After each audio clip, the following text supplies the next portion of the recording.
Hitting 7:30 here, so we'll go ahead and get started. I'd like to welcome everybody to the 2025 Southwest District Fisheries Informational Meeting. My name is Sean Ferrier. I'm the Southwest District Manager here out of our North Platte office. A few housekeeping things. We did change some format this year where we're going to be answering all of our questions at the end. We're not going to be answering them with breaks in the middle of the presentation. We'll be using the Q&A box at the bottom. Please feel free to put those questions in there as they come up when we're going through the presentation. And we'll do our best to get all of those questions answered at the end of the presentation. Any questions that we don't get to tonight, we'll be reaching out to you within a week or two and do our best to make sure all questions get answered, whether it's tonight or outside of the meeting. All of these meetings that have happened Monday, Tuesday, and tonight will be posted on our Facebook page, or not our Facebook page, our YouTube page. And I guess the meetings from Monday are already up and available. So be looking for those. If you know somebody that was interested and didn't make it tonight, point them to that so they can see what information was shared. I'll go ahead and jump into this here. So for a general outline, I'm going to give a general district overview, and then I'll have Jared Lawrenson, one of our management biologists, talk about some aquatic habitat and access projects that we have going on in the district. And then finally, Logan Dietrich will talk about a crappie management project that we're doing and give a little bit of an area fishing forecast. We're not going to spend a ton of time on our fishing forecast because we feel like that's something that we go out of our way to put out there. So we're going to try to provide some highlights and then point you to where we have those survey summaries and different things available on our website. So for those of you that have sat in on the other meetings, you've probably already heard this, but we had some reshuffling in the fisheries division this year. The old Southwest District, which covered this area of the Southwest and South Central, minus a couple counties, has been divided back into two districts now and created my position here in North Platte, which is going to help us hopefully have a little better oversight throughout the district and make it a little more manageable with all the diverse water bodies that we have. Within the Southwest District, we have 5 full-time fish management personnel. 4 of those are located here in the North Platte office, and we do have 1 full-time person out in Ogallala. Within the district, we also have 2 hatcheries. The North Platte hatchery has 5 full-time people there, 1 vacancy right now, so 4 on, and then they're working on filling that 5th position. And then the Rock Creek hatchery, just north of Parks down there, employs 3 full-time staff. Within the district, we have 38 lakes and reservoirs that we manage. So we lack a total numbers in the total numbers game compared to some of the other districts, but we make up for it in service acres, especially with our 8 irrigation reservoirs that we manage. And then we also included within that 38 is 18 I-80 lakes that we are responsible for. And also included in the district is hundreds of miles of canals and rivers that are fishable and provide good opportunities for our anglers. So it's a diverse opportunity that we manage out here. It makes for a lot of fun. So one of our primary management duties that we're responsible for are population assessments in our water bodies. And we can use a variety of sampling techniques to do this, anywhere from frame nets to sample our panfish, gill nets for our age zeros and adult walleyes, wiper, white bass, and then we'll use electrofishing to look at smallmouth, largemouth bass populations, some age zero sampling, and then blue catfish surveys as well. So when we go out and do a population assessment, we're hoping to go out, find a fishery that's in great shape, healthy, population's doing what we want it to do. If for some reason we encounter a population that's not doing what we were hoping it would or not meeting the standard, we have a management toolbox that we can reach into to make changes when we think there's something that needs to be changed to provide the best opportunity for our anglers. Within that toolbox are 3 main pillars that we work with. So we can impact or change regulations with input from a variety of different places. We can improve habitat, something as simple as a fish attractor like pictured here, or a whole lake or watershed renovation. And then a big part of what we do is stock fish in our Nebraska public waters. So diving into those 3 pillars, when we make regulation changes, it's not something that we try to do on our own just based off of data and our opinion. So having feedback in meetings like this one is crucial for us to try to get the regulations where they match the biology and with what the anglers want. And I have highlighted in red here the regulation that is new for 2025 that will impact anglers in the Southwest District. We raised the 1 over size restriction on wipers and white bass from 1/16 to 1/18. As many of you may know, some of our Southwest reservoirs have had some great big year classes the last several years. And what we're seeing with those populations is they're hitting that 16-inch mark at H2. So we're hoping by raising it, that 2 inches will give at least one more year and maybe bump into that second year after. Give anglers a little more time to harvest those out and keep us from getting inundated with too many wipers. The overall management goal with those is to provide some harvest opportunity when they're smaller, but really to get some trophy fish up there over 20 inches for anglers to target. The next thing to talk about is our next aquatic habitat plan is underway. We're working on the third iteration of our aquatic habitat plan. These water bodies listed are shown here on the screen are the projects that we have identified within the district that we want to prioritize. Now, it's really important to highlight the aquatic habitat plan is a 15-year working document. So just because something is on here right now doesn't mean necessarily that it'll get done in those 15 years. It might get done right away, or it might be at the end of the plan, or sometimes they get bumped into the next iteration. We tried to design this new aquatic habitat plan with a little more flexibility. So if we have a project that comes up in the district or statewide that meets kind of the goals of our aquatic habitat plan, we can do those projects even if they're not necessarily listed on here. So we're always looking for partners. Some of those partners could include the people that are on this meeting tonight. So if you have ideas, we want feedback on this, please reach out, give us information. We're always looking for input from our anglers. And the final thing I want to talk about within our management toolbox is our stocking. So stocking is a huge part of what we do within Nebraska Game and Parks. And we're really fortunate to have the hatchery staff that we do to get this done. And it's a big collaborative effort within the agency. So in 2024, we stocked in the Southwest District just over 29 million fish. And Lake McConaughey was 21 million of those. In 2025, the request is for 32 million. McConaughey is going to get 24 million out of those. So, it's really important, not only to the district, but especially McConaughey, that we have the stocking available to us to maintain those populations and maintain those opportunities. And one thing that I really wanted to highlight is we're fortunate to have some administration and commissioners that are willing to invest in our hatcheries. I wanted to point out this North Platte Pond Liner project. I know Tony touched on this on the Monday meeting, but I wanted to touch on it again. So this project was completed in 2 phases. They're in the process of doing the second phase. Phase 1 was completed ahead of the 2024 production year.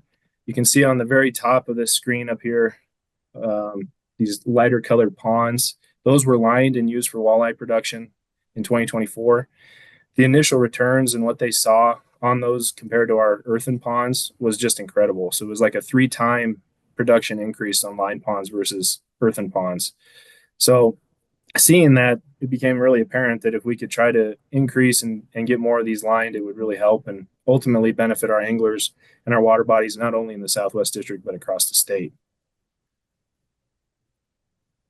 Which segues me into, I wanted to give a McConaughey walleye stocking update. For those not familiar with the walleye situation that we had going on at McConaughey that was started ahead of me, and then we're going to continue on here into the next couple of years. We started to see some concerns around 2020, 2021, where we had a heavily old population of walleyes over 20 inches, and we weren't seeing many fish coming up behind. So we weren't getting much recruitment out of our stockings.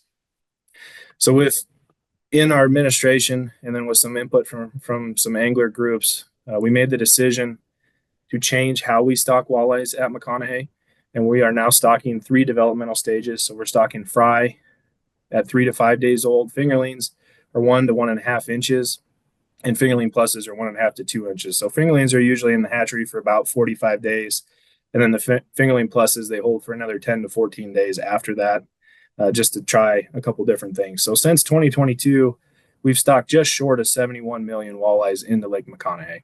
So it's been a very large effort to get those numbers, both within the production section and with management, trying to help and get those boats stocked and into the water.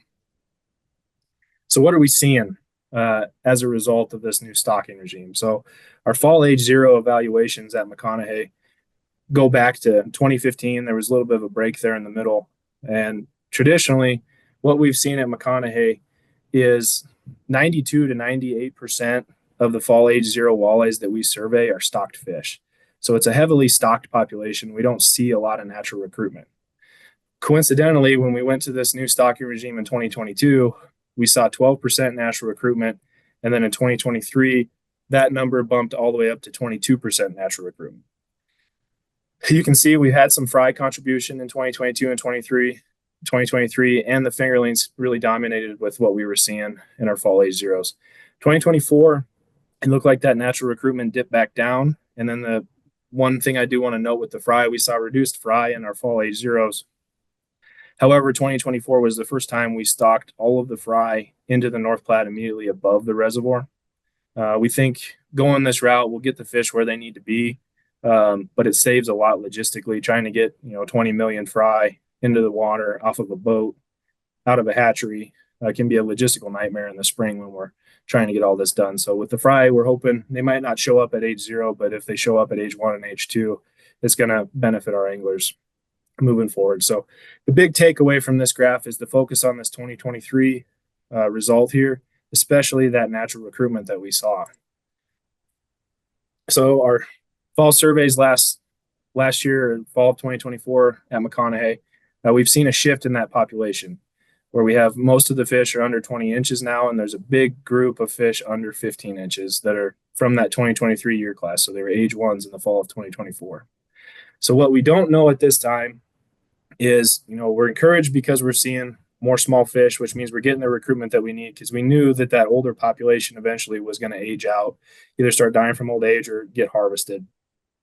So with these smaller fish coming up, the future of the fishery is bright. But what we don't know is that because of the stocking, or is it because we finally had some natural recruitment? So it's something that we're going to continue to monitor moving forward. We do a 5-year evaluation when we try a new stocking. So we're going to continue this in 2025 and 2026.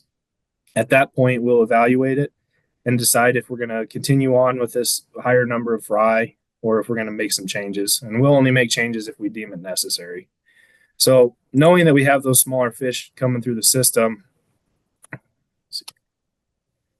what does that mean for our population? So far, we have not seen a jump in our overall walleye gill net catch in the fall. So in 2024, we were right on our 15-year average for walleyes per gill net at McConaughey, just under 23 per net. However, in 23 and 24, we've kind of changed how we're surveying, where we're putting more gill nets out there. So we're hoping to have just a little bit better picture of the whole reservoir when we're doing this sampling. So that could impact kind of our catch too. Our lower nets that we've ran traditionally in the past were up over 33 per net. So it could be having a positive impact, but we're going to continue to monitor that and make changes if we need to.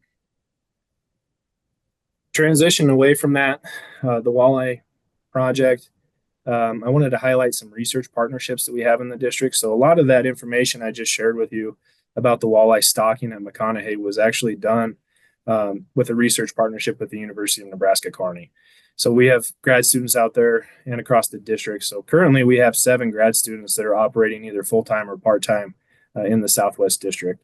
We have 3 of them, or UNK has 3 of them at Lake Ogallala. We have one that's just finishing up this spring, one that's about a year in, and another one that's just coming on board. Their primary focus is looking at the trout and water quality in Lake Ogallala pre and post renovation to see what the rough fish inundation is after the renovation, and trying to see if there's a way that we can hopefully mitigate some of that recolonization by the rough fish to keep those fisheries or get more out of our renovations when we do them in Lake Ogallala.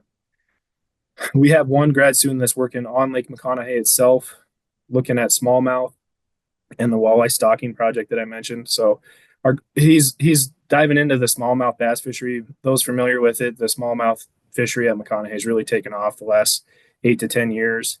And we just wanted to get a little more information to see, if we can kind of understand how they're growing and where that population is going in the future. Finally, we have 2 new grad students at UNK. They're going to be coming on board. One's going to be at Medicine Creek developing some stocking maps, similar to what we did at McConaughey a few years ago. And then we have they have one more student that's going to be operating statewide, doing a largemouth bass evaluation in our larger reservoirs. In the Southwest, they'll be looking at largemouth bass populations at Medicine Creek and Red Willow. And then 4 of the 5 management districts are going to be included in this project. The Southeast District has a different largemouth bass project going on that won't be included. Finally, we do have some research partnerships with UNL as well and the Nebraska Cooperative Fish and Wildlife Research Unit. Both of those partnerships have been very valuable for us throughout the years. Currently, we have one grad student that is working at UNL on a statewide project.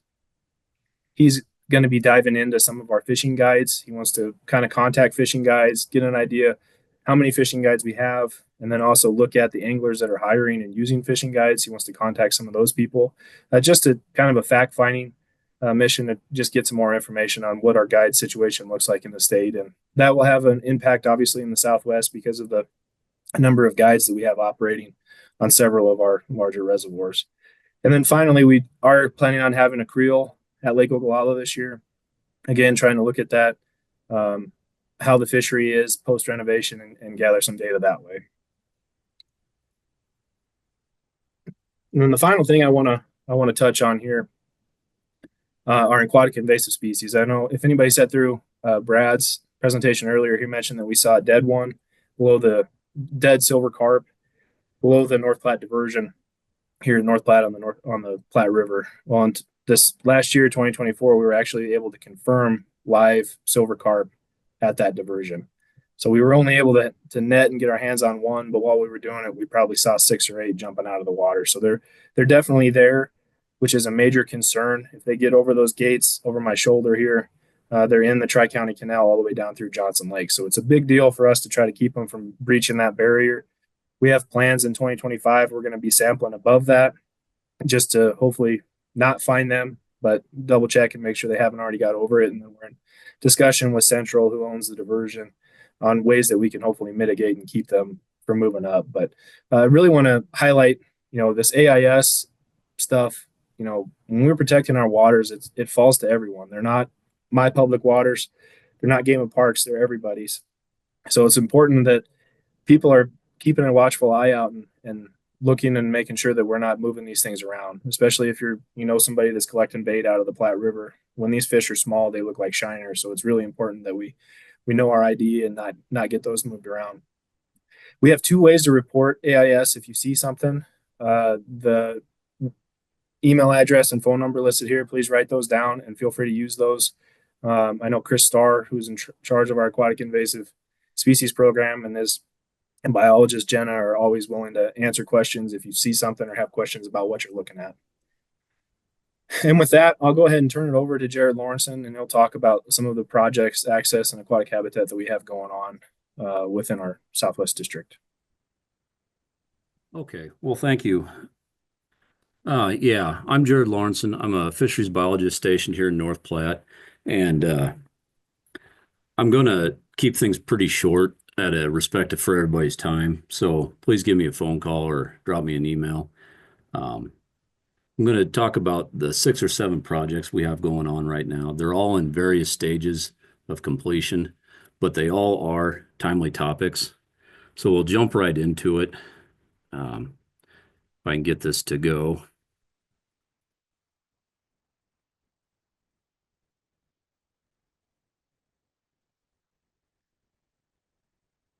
Anyhow, we've had a long arrival of a project that's really been a long time in the coming at Lake Maloney at the inlet. And this angler access project, the overall goal really was to try to make ease of access to the water's edge for fishermen better. And we feel like we accomplished that. This has been a joint endeavor with NPPD as they provided the engineering and design, while Game and Parks provided the funding and some project oversight. So this project included 2 major things primarily, and one of them was a 12 by 24 foot wooden fishing pier right up by the inlet where the water dumps in, and the other is an approximately 150 yards of paved shoreline walkway just downstream of the wooden fishing pier. Okay, so in addition to these 2 great things, let me not forget this paved sidewalk that's ADA approved. Okay, Now, in addition to those two great things, we were able to add some fish attracting structures. The first are these rock shoals along the paved sidewalk. And what they are is just 4 cubic yards of riprap, broken up concrete, a pile. And they were placed strategically just upstream of these bump outs on the sidewalk. And they're marked by a fish emblem at each one of them. Each one of them is. And they're approximately 5 foot, 6 foot underneath the water, the very top of them, depending on the lake's water elevation, of course. But they were strategically placed, so hopefully they'll create some habitat diversity right here and get some fish to congregate there for anglers to capitalize on. Okay, the other fish attracting structure that we were able to add while the water was down was 3 areas. And each one of these areas have 3 inches of 3/4 inch rock. They're 40 by 40 foot squares, and hopefully they'll attract some fish that really like to have a rocky substrate for their spawning activities. And it's a little bit of an experiment. We'll see how well they do. We'll see how long they last, kind of thing. But hopefully anglers can capitalize on them. Okay, throughout this project all winter, we said that we anticipated the completion date to be April 1st, and we're going to be darn close to that. Game and Parks will have a news release real soon about this topic and the reopening of Kansas Point Campground. We had a final walkthrough yesterday. There's a few minor things left for the construction crew to finish up on, and some things that we added up to that for them. So please have patience with those guys. They'll be out of there in no time. And before we move on to the next site, I wanted to mention on May 3rd, we'll be co-hosting a community fishing event there at the inlet with NPPD, mostly to take advantage of this great access and to celebrate the completion of that project. So moving on to the next site, at Swanson Reservoir down by Trenton, we're going to do some work on the boat ramp on the north side off of Trail 3. And the main goal here is to improve slope for launching. Right now, as many of you probably know, it's pretty flat. We want to increase that to a 10 to 14% grade. So in the end, we'll hopefully have a great ramp with some good slope and 2 boat docks.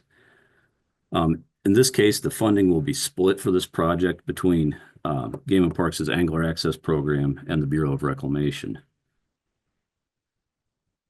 So another project is down at Medicine Creek Reservoir, just north of Cambridge.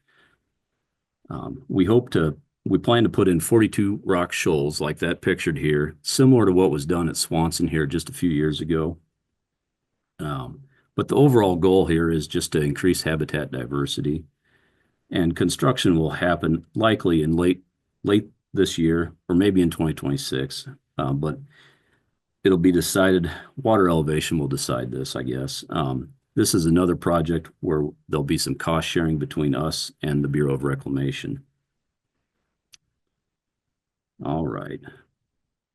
So a complete project to tell you about is one that happened just this last year down at Hayes Center, WMA. We got a new boat ramp built on the north shoreline. And this gets us away from the dam on the launch site on the dam and allows Game and Parks to comply with some dam safety protocol. We'd really like to encourage people to go visit this place, take advantage of that nice new boat ramp, and take advantage of this nice serene out of the way place. Okay, so this next project really isn't a project with a site, but vegetation control. We've had many different efforts in the past, but recently we've been challenged, as other people have said, with this invasive Eurasian water milfoil. And in some cases, we've had this native northern water milfoil, and what's happened is these two have hybridized, and they're even worse. This hybrid is more aggressive. And we're lucky enough, just this last year, we were able to use a new chemical for the first time in the state that handles this hybrid. And initial observations show that it was very successful. One of the great things about this chemical is that it targets only the plant that we want, not the others. The only downside to this chemical is that it's very expensive. So we'll analyze a little bit more yet this year, but I can foresee this chemical getting used more in the future. Something else we got our hands into this last year was some terrestrial vegetation control at Hershey and East Hershey Interstate Lakes. Cedar trees and Russian olives were cleared from the shorelines to make more angler access and improve visibility at these areas. This was funded completely by Nebraska's Aquatic Habitat Program, and we have some upcoming other places that'll happen here in the Southwest District that'll be funded through an NET grant. So last but not least, we have two projects that happened, well, one that happened already and one that's upcoming at Frenchman WMA, also known as the Palisade Pits to many. Due to the flooding that happened down in this area in 2023 and the ensuing influx of undesirable species like gizzard shad, all three ponds received complete fishery renovations during this last summer. And they were right away restocked last fall. We plan to go sample it yet this spring and expect to see good things. Here in 2026, we expect an angler access project to happen down here, and boat ramps will be created at all three of these ponds, along with a fishing platform at least one of them. So with that, I'd like to turn it over to Logan, and he'll tell us about some research going on in the district.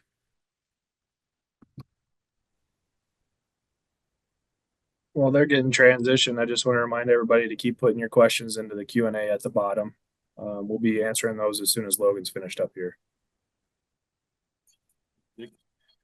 Well, like Sean previously said, my name is Logan Dietrich. I'm the new fisheries biologist here out of the North Platte office, and I'm going to be covering one of our fisheries evaluations that we've got going on here in the Southwest District. So to kind of preface this project, a few years back, we received some phone calls from anglers regarding the crappie population, the status of that at Medicine Creek, and kind of the future direction of management for that fishery. So that initially is what's prompted us to begin this evaluation, and mainly just trying to get a better handle on what was going on with that fishery down there. So beginning in 2022, we ran spring trap nets down there collecting fish of various sizes there, both black and white crappies.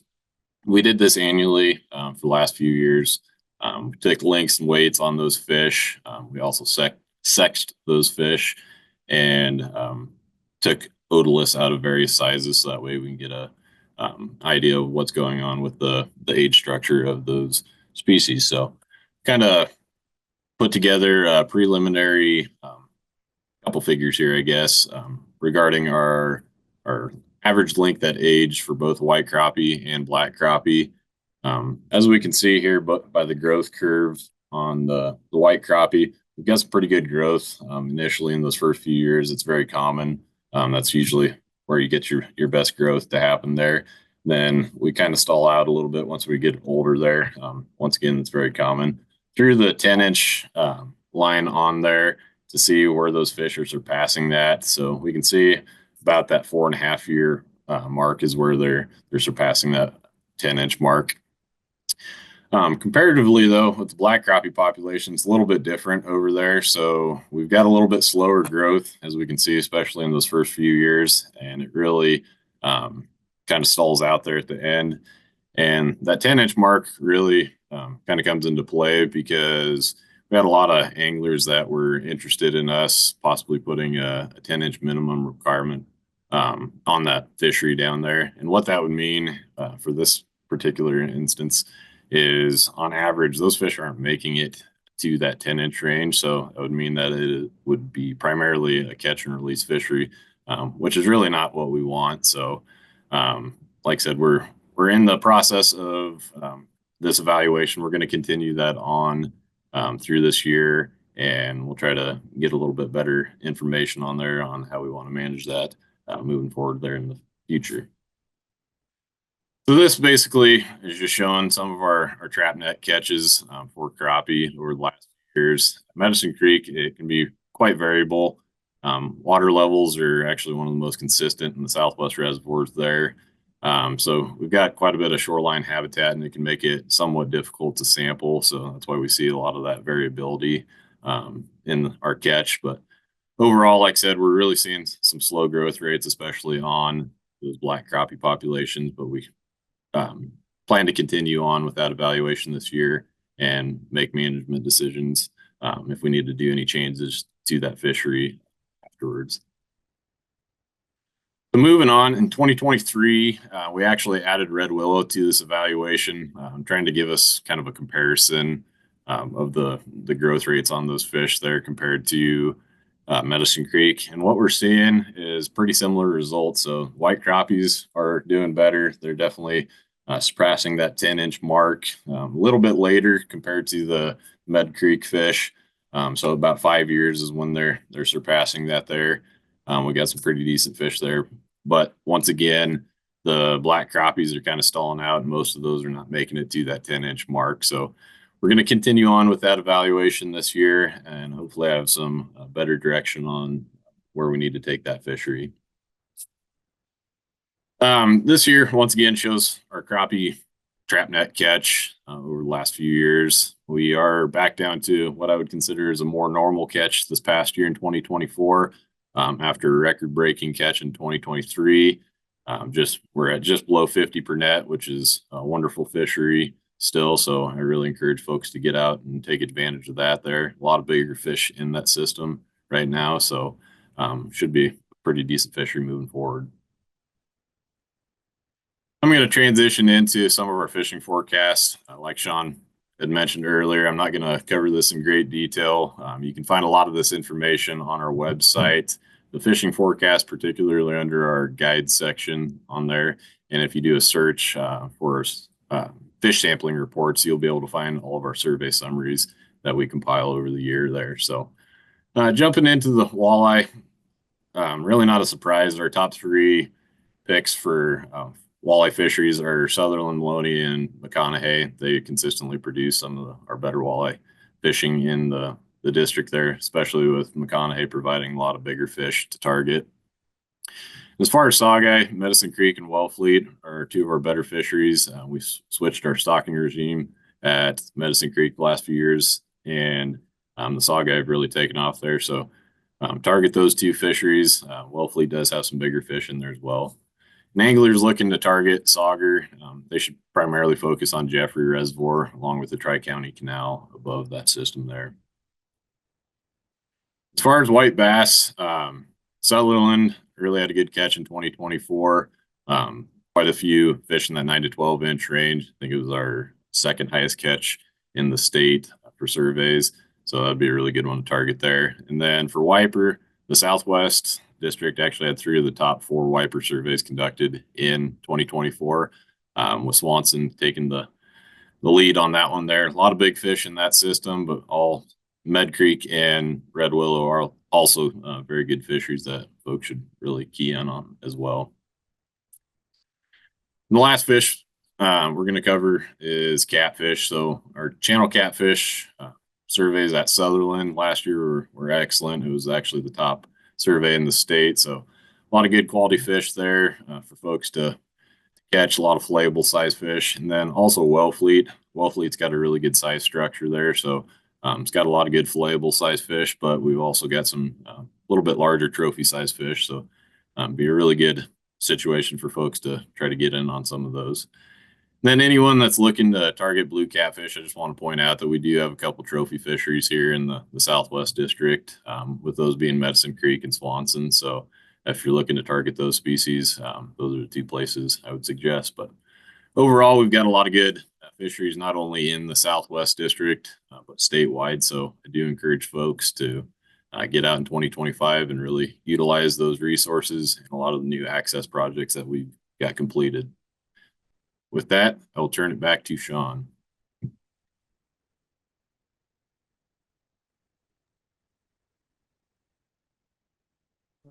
It looks like we have quite a few questions coming in. So we'll have Jordan Cott come in and he will moderate the session for us. I do want to point out before we get going on the questions, all of our contact information is here on this page. Please write it down. We want to hear from you, the angler. We want to know what's going on out there. We like hearing good fishing stories and fishing stories where maybe you're not so happy, but all of that information is important for us when we're making those management decisions. So I'll go ahead and turn it over to you, Jordan. All right. Thanks, Sean, and good job, everybody, this evening. Really lots of good quality information there. So we'll dive right in. We got a lot of questions to get to. We'll start off down Republican. Well, let's see. First question that came in prior to the meeting, dealing with West Brady and East Hershey WMAs. Those are both catch and release only. Talk about the reasons why those are catch and release, any biological reasons, social reasons, why, and then potential angler use or any angler use information that you guys have out there on why those are catch and release only. Jared, do you want to tackle that question? You're a little more familiar with why those are the way they are. Okay. Well, yeah, back in 2011 or so, it was dictated to us to pick two, and there is a biological reason that we picked those two. East Hershey has a fish that we don't want spread around, and West Brady is a great fishery. They were both great before. We knew that. West Brady is a great fishery right now. It really is. It's catch and release. So that's a biological reason for it. It's great. And I have to politely disagree. People are using it. There's people there all the time.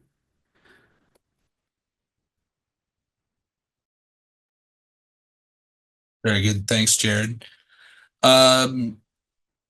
So a question about sticking with the I-80 corridor and I-80 lakes. How do we find out which lakes have boat ramps on those? I don't know, Sean, are you on the doc there on our document? Can you see the note that Zach wrote, or otherwise I can update that? Yeah, I can see it. So we have a link on our Facebook or on our website that you can look at public access sites. And then also within our fishing guide in the public waters section, public fishing section in the back, we do have it listed as approved boat ramp when we have those done that way. We do our best to try to keep that updated. That's usually your best bet. If you're going someplace and you're not sure on, give us a call. We're happy to provide that information too if you're having a hard time finding that out. He did make a note. The link on the website right now is down, but we're working to get that sorted out.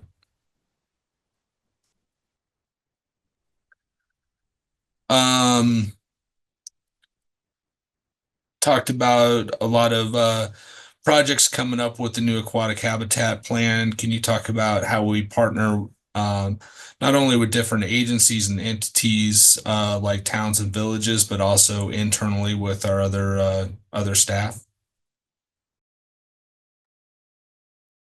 Yeah, so when we're making access and aquatic habitat project management decisions, it's a collaborative effort, not only within the fisheries division, but we'll work with our park staff. We'll work with some of our wildlife staff at our WMA wildlife management areas, or whenever we have the opportunity to part with somebody like the Bureau of Reclamation that owns the 4 Southwest reservoirs. We're, like Jared mentioned, the access project at Lake Maloney with MPPD. We're always looking for different opportunities to not only partner financially, but with some of the landowners that we're managing the areas for. So it's a big effort, and we're always looking for input. So, that's why we asked, reach out to us. If you have ideas or things that you think need addressed, we're happy to hear about it. We can't be everywhere all the time. So sometimes you guys see stuff before we do. Yeah, absolutely. That's a really good point, Sean. Lots of eyes out there.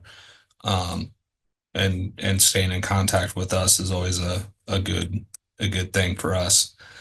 So we're getting a lot of questions on various topics about Lake Mac. We'll kind of tackle the first one with the low water level and how we're going to get boats on the water. Update on kind of our thought process and what we're thinking on getting boats on there with the low water right now. Okay, I can tackle the low water access stuff there. So we haven't got a recent update. Our last update was a few months ago from Central. They're still working on figuring out how they're going to repair the dam and what that's going to look like. What we know right now is they're going to target an elevation of 3220 in the fall at the end of irrigation season when they start that project. Sounds like no earlier than 2027, but they haven't locked down the date exactly at this time. When they do that, they will hold down the water beginning in the fall. They want to hit the peak drawdown when they start the project, so they're not releasing water because of the project. They'll hold the water at 3220, work on the lower section of the dam. Once they get that completed and they can move up, they will allow water to come back behind where they already worked. With the access during that, at this time, it's tough for us to know what the lake's going to look like until Central's able to have a little better idea what they're going to be doing. I can tell you that we are exploring a low water access ramp on the north shoreline. Is infant stages in that. We do have an engineering firm that's looked at some potential access sites on that north side that we can use the right grade and get boats off of trailers. So we're going to continue to explore every opportunity that we can to take advantage of this low water when it happens and maintain access for our anglers if we can. And we'll make sure that you guys can still get on the water. All right. Wow, you hit every question that every follow-up I had with that answer. So excellent job. At least as far as access. So couple questions as far as natural reproduction, which I'm assuming is meaning walleye natural reproduction at Lake Mac, and what drives that natural reproduction as opposed to the need for stocking in Lake Conahey. So as I mentioned, we haven't seen a lot of natural reproduction since we started evaluating the fall age zero walleyes back in 2015. The first time we really documented an increase was in 2023, like I mentioned. And really, within a natural system with walleyes, a 1 year class every 8 years is more than within the realm of possibility. They don't recruit every year. We stock to try to curve those ups, those peaks and valleys. If you were waiting on a natural reproduction to happen, we're not exactly sure what drove that 2023 bump in natural recruitment. One hypothesis that we have, the winter of 2022, we saw the first alewife winter kill event that we've had on there in 10 to 15 years. It's been quite a while since we had the alewife knocked back through the winter. We finally had a hard enough winter to get a hard freeze and get some of those knocked back. It could be correlated. It could be tied to a lower alewife population. When you have that high abundance that we had prior to that, the quality of the zooplankton within the reservoir is just not there. So for a small fish trying to spawn and grow, not having the food they need is just really hard. And we try to stock around that to make it happen. As many of you know, alewife are kind of a catch-22 in McConaughey. If we can get recruitment, the fish grow the way they do in McConaughey. It's just a matter of getting them on that forage to where they, as adults, so they can start growing. And that's where the bottleneck really happens at times. All right. Thank you. Another McConaughey question, but this one is dealing with, this is kind of related also to Lake Ogallala. So prior to the Lake O renovation, there was some carp fishing events held there. Those event, or at least this particular event, is going to be moved up to the big lake. We've done some research on different congregations of fish on Lake McConaughey. Do you have any idea on where the larger congregations of common carp are in Lake McConaughey. It doesn't say when this this invitational is for common carp or what time of year, but maybe uh, in general, in June or May, where those common concentrations of common carp might be found, if any. I'll let I'll let Daryl chime in on this because he's going to be more familiar. I would expect that you could target like the Otter Creek, Lemoyne areas, up in those Lonergan Creek areas, and some of the shallow water. But Daryl might have some ideas on places for them to go as well with his experience out there on the reservoir. John, you asked this question, and so if you could get some more specific time frame information, please type it into the question box too, if you would, please. Can you hear me?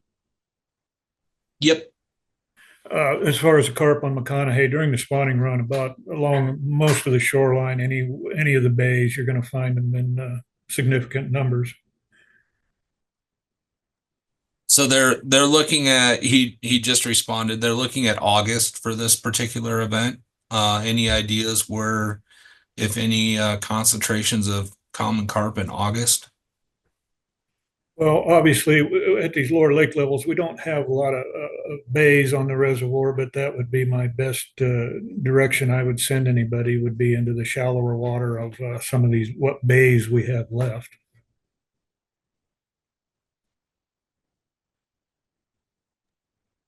Very good. Thank you, Daryl. Jared, we do have a follow-up to the West Brady and East Hershey catch and release questions. I'm wondering why it was why we had to go catch and release with a couple I-80 lakes back in 2011. Well, I really don't know the answer to that. We were told so by our superiors. Catch and release is a popular thing, and it really harvest really does impact some of our little lakes. And the fish that are great to catch, they wouldn't be there. That's what harvest would be doing. So I think that's probably why they told us to pick two.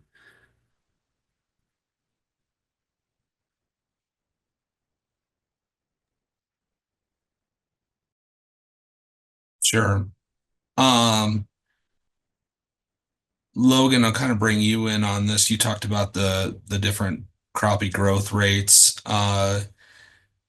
Mentioned how the whites appeared to have some faster growth rates there, but it seems that many times we go to black crappie for our initial stockings. And Sean and Jared, feel free to also jump in on here. Why is it that we choose black crappie as opposed to white crappie, or in this situation with your information that you presented, you thinking that the white crappie may have had those faster growth rates? Sure. I guess I can start that off. I know we haven't actually stocked both Red Willow or Medicine Creek for a few years, and some of our past or most recent stockings were actually of white crappies. So those fish tend to do a little bit better, like I said, in the larger reservoirs, and we've kind of seen that throughout the state, and even other states have seen that. A lot of these systems have had natural black crappie populations in them. So we have stocked them in the past. I guess, Sean, if you want to possibly add anything to that, but I know a lot of our management on our larger reservoirs tends to be for the white crappies just because they tend to do a little bit better. Yeah, I can add a little bit to that. So it's just more dependent on the system that we're stocking them into, the water body. So black crappies you see do better in like sandhill lakes and more of those shallow, or even like I-80 lakes. They'll have a little better success. The white crappies in the reservoirs generally handle like shad as their forage a little better. They do a little better moving into the deeper water. So it's all water body specific, and depending on what water body it is will determine. So we stock both blacks and whites depending on need. neither one of them is typically a huge stocking request, because if there's going to be crappies in a water body, they're going to do it themselves. They're pretty good at naturally recruiting. Um, I guess, Jared, if you have anything you wanted to add on top of that, you can. No, not really. Just a black crappie tends to do better in a relatively new system. They're more of an invertebrate eater, more of a bug eater than a white crappie. Like you said, white crappie likes gizzard shad, big lakes. That's where we have gizzard shad.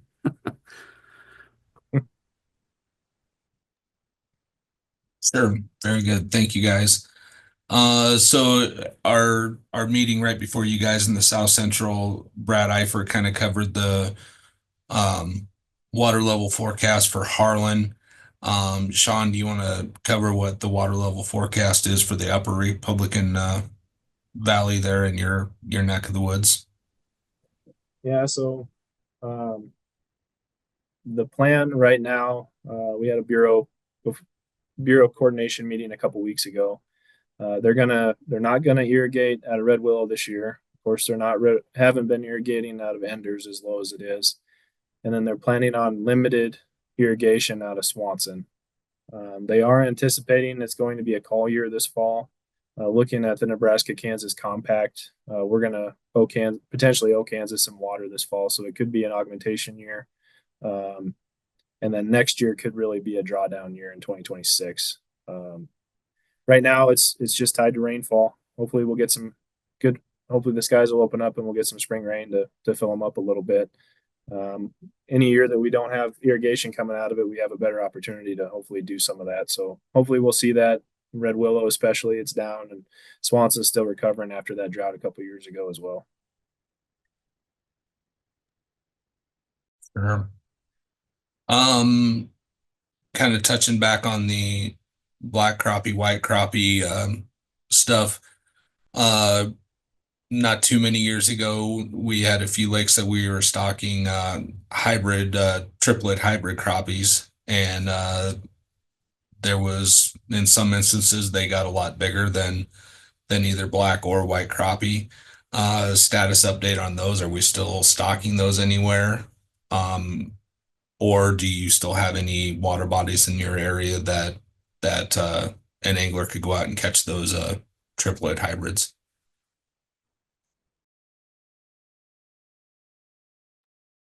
I'll let you tackle that one, Jared. Well, I think the most recent stocking we've had was in 2022, and we've stocked some in Brady and West Brady both, and they're doing well. They're coming on. They're there. It seems like they're a little bit more tight-lipped than other fish for whatever reason. They're getting caught though. And at Brady Interstate Lake, there's an awful lot of bluegill, small ones that you got to fish around, but they're there. And I don't know what the future holds. If we're going to get more or not is yet to be seen. Sure.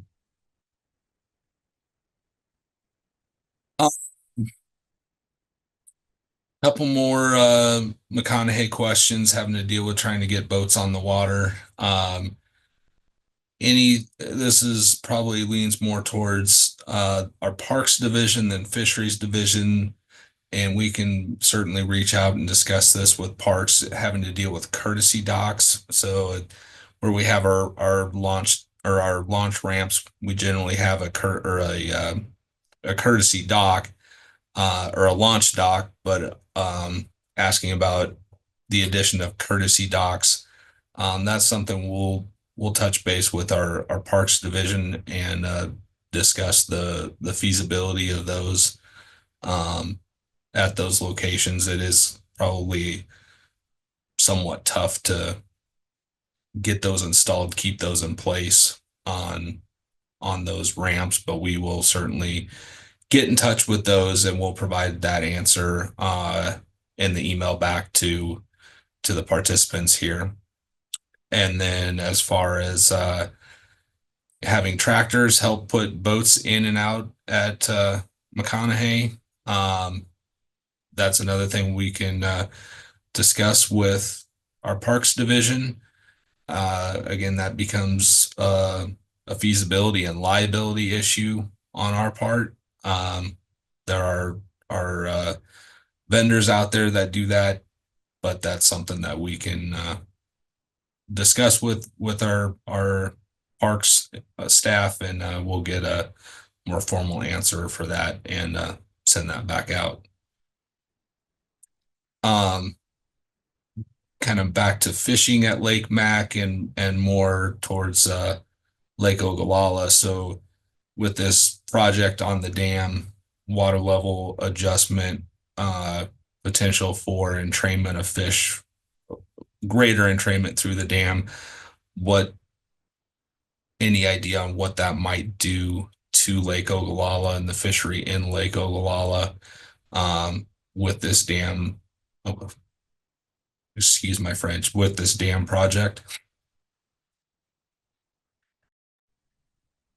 Seems like the right way to put it, Jordan. We don't know at this time. It's so hard to know because Central doesn't know what exactly that's going to look like. We don't anticipate it. I mean, didn't look at what the elevation is today, but we're only talking like 10, 12 feet below where it is right now. So it's not going to be, if everything goes as planned, it won't be substantially lower than it already is.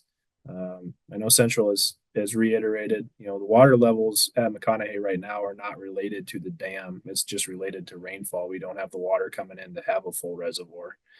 As far as the fishery goes, we have those UNK graduate students looking at that fishery pretty closely for us right now. Depending on when the dam project comes in, they could still be out there. We could still have that project going on.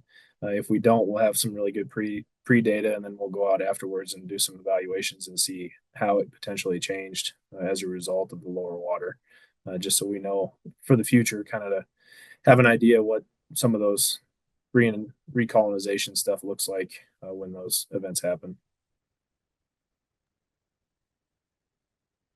Sure. Kind of moving south down to Medicine Creek. This angler is catching a lot of drum down there. Any idea what's going on with that, or maybe use something different? Yeah, I would guess that's probably bait related. Well,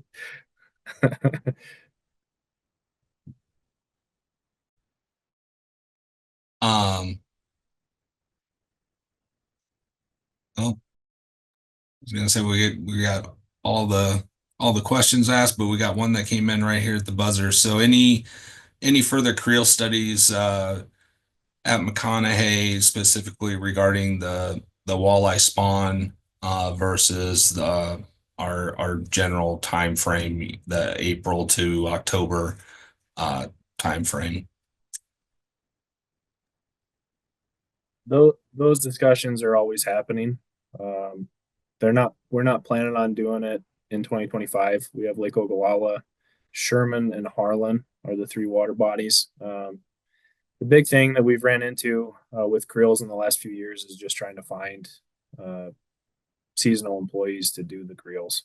So at this time, I don't think there's a plan, at least within this year, definitely, and potentially next year for another spawn creel. But we'll continue to look at it, and if we decide that we need more data, we will. But we got some pretty good data the 2 years that we were able to do it. Got a pretty good idea what's happening out there. It's important to remind people, when we have these creels, there is no normal year.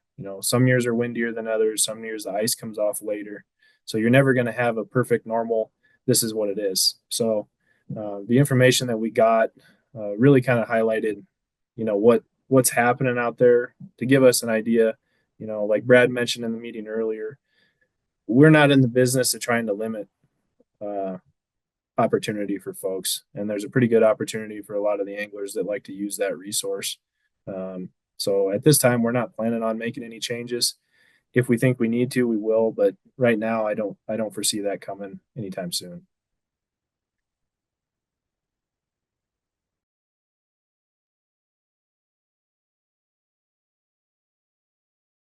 All right, very good. And with that, I think we'll wrap it up. Appreciate everybody's participation.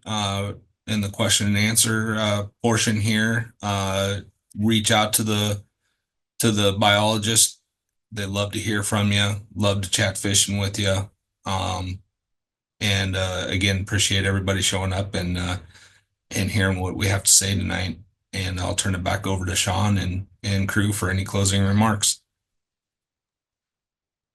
Thanks, Jordan.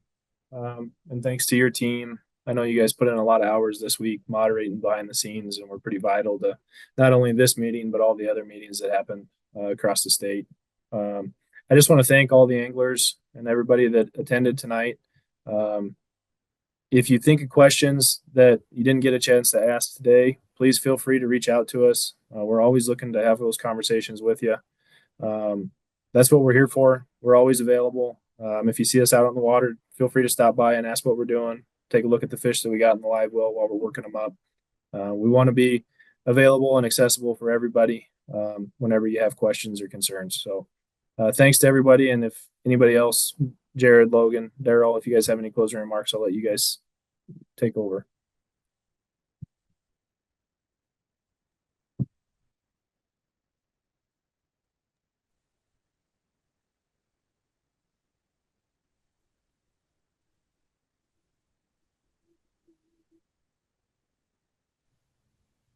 I don't have any closing remarks really, Sean. Thank you. Thanks for everybody showing up, listening to us yak.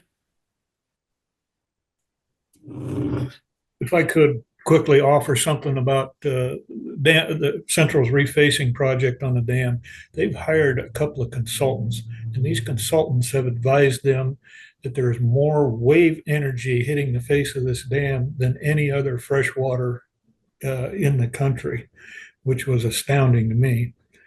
But also that high wave energy that's hitting the face of the dam, the parks people with their boat docks, they have some issues. They have various repairs they have to make from wind damage. And they have literally reinforced the docks that they use here with steel angle iron, trying to strengthen them up, and they still break for different reasons, different places. So it's a real challenge.